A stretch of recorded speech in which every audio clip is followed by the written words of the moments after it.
What useless thing do you excel at? Removed. Touching my tongue to my nose, however this has gotten me a free drink at a bar. Flags. I know flags and can describe them from memory. Being able to perfectly recreate facial expressions of other people from memory that they do. That no one else really recognizes until I do an impersonation of them. It's a great party trick that gets lots of laughs, especially if a few people know that person. I am exceptionally great at losing absolutely everything, including memories. Word searches. What fictional duo were obviously gay, but the franchise never had them come out? Xena and Gabrielle. The two ladies who adopt the Grinch. According to fanfic writers, all of them. The ambiguously gay duo. https://en.wikipedia.org/wiki/the_ambiguously_gay_duo. The two cops on Gravity Falls. The two dudes from the Sonic commercials. 911 operator. What is a call that got you the chills? 8-year-old hanged himself. Last night I had a call where some lady was calling to complain that these kids were parkouring on a building. While on the phone, one of the kids slipped and fell. Hearing the thud of his body through the phone and her inconsolable scream after wasn't fun. Little after 2 a.m. I got a call of a car gone off a 100-foot embankment into the river. As officers arrive on scene and begin rescue, body search, I get relayed name of the deceased who had been friends of mine. I knew 5 out of 6 in the car. And as the search was wrapping up, I began to get calls from parents of the victims who knew me. Rough night in a rural area. Occurred about 2 weeks ago.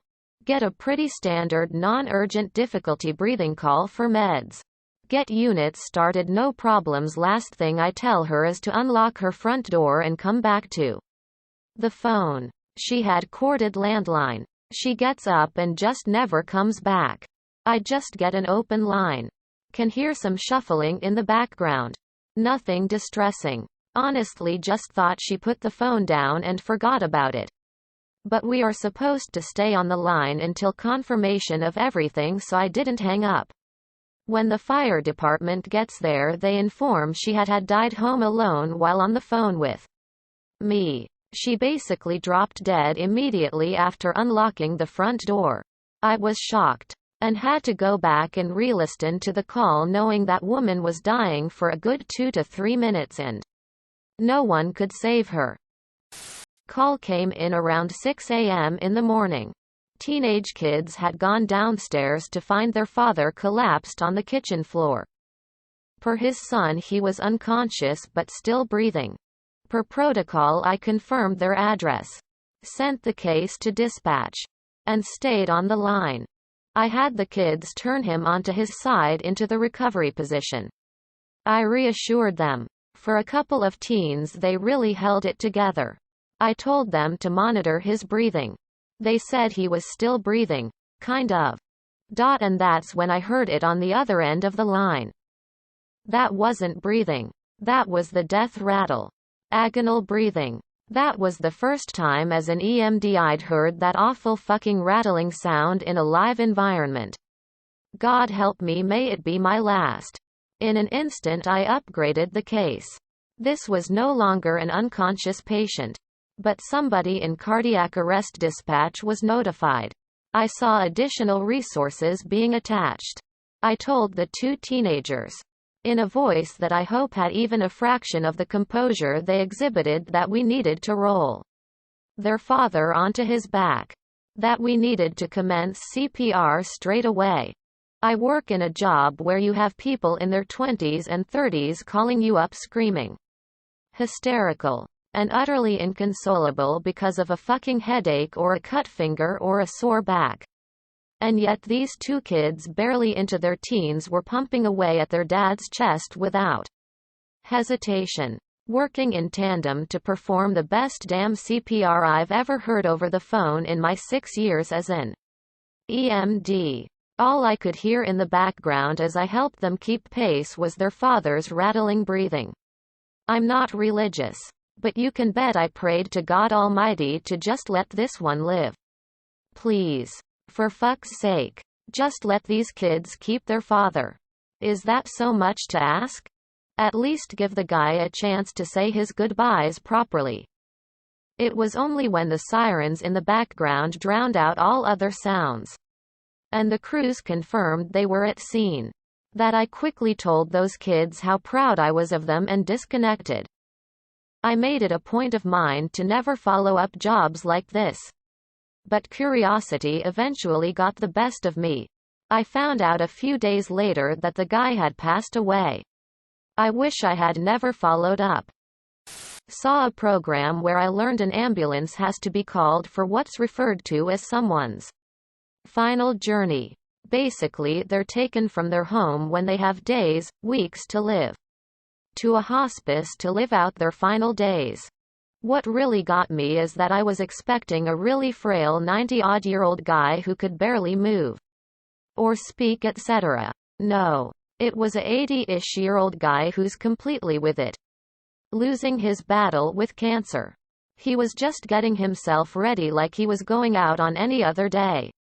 Getting dressed nicely, doing his hair, fussing about the house and other stuff, joking around with his wife.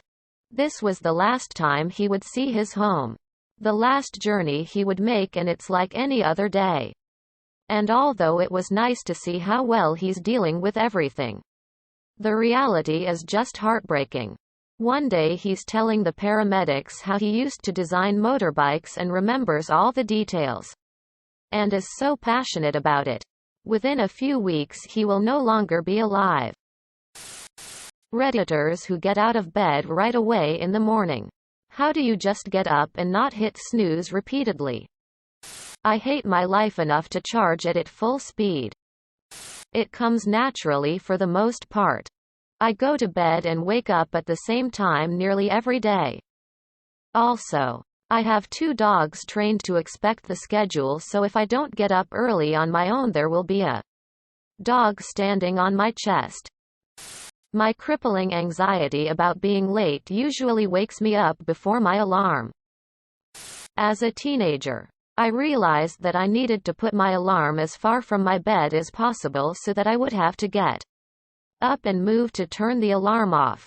That's a good practice I would recommend. Also, I had a dorm roommate in college who used snooze repeatedly when I was still sleeping. I nearly killed him. He made me hate snooze buttons. There was a time in my life that I've risked everything by choosing snooze one more time. I was perpetually late for work. I got too comfortable and figured that I worked hard enough that 15 to 20 minutes late 2 to 3 times a week would not be a huge issue. HR told me differently. I have not been late in more than 13 years. Well, almost life does get in the way between home and work sometimes. My strategy now is sit up as soon as the alarm goes off, and I don't turn off my alarm until I'm standing up. I hate myself for the 10 seconds between the alarm sounding and when I'm standing up, but as consciousness sets in, the hate slowly turns into the normal sad of general apathy I'm accustomed to. Simple. I was conditioned that way growing up. If you weren't up, dressed, and out of your room within 5 minutes of the alarm. Yes. We had them in grade school. The punishment was horrendous. It still makes me shudder just thinking about it. My mother would come in the room singing. The sound alone would peel the skin from your ears. Cats died hearing it. Planes crashed and milk curdled. Her singing is the sole reason Earth has not been invaded. To this day, decades later, if the alarm goes off, and I doze, I will wake up in a cold sweat dreading the sound I fear is coming. Mom passed 30 years ago, but I am sure she will still pay me a visit to wake me if I oversleep. As far as you're concerned, What is society's elephant in the room? The fact that all of our products are made by people in third world countries under various unethical circumstances. Everyone wants to get upset, but no one wants to give up their iPhone. As I post this comment on an iPhone, a lot of people are having mental issues. And the dark question we're left with is, did previous generations have this and were just undiagnosed by an uncaring world? Or have we been uniquely mentally broken as a generation? Turns out there are a lot of fucking elephants. Social media is a fucking powerful weapon that's pretty freely used to significant effect. I don't think it was designed that way per se, but it's evolved far quicker than laws around its use and it's an under-policed threat, even to people that consider themselves immune to most social media. The non-existing focus on improving the process of education. The opioid crisis and just addiction in general. Locking drug addicts in jail with a bunch of other drug addicts obviously isn't helping to do anything except make addicts more creative. Subscribe, my brothers.